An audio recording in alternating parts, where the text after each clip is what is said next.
From all indications, Dave Cameron is set to be returned as president of Cricket West Indies.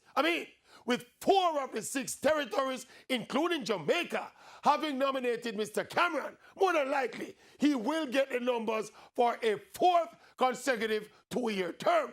Now, is this a good thing or a bad thing for West Indies cricket? Personally, I don't think it makes much difference who the president is, because the core issues affecting West Indies cricket are bigger than any one individual. And in fairness to Dave Cameron, he has done some good things and gotten some outstanding results during his presidency. 3 big World Cup titles in 2016. The current improvements manifesting themselves across all formats against the touring England team, all of which got West Indians jumping and shouting with expectations again.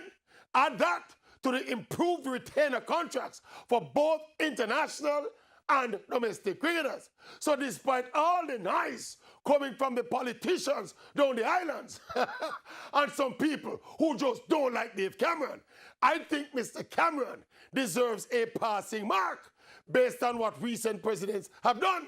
If I had a vote in this upcoming election, I would absolutely vote for my Jamaican brother. Not because he's a Jamaican, but because as board presidents go, Dave Cameron is not the worst. So Rick is carried. You must wait first.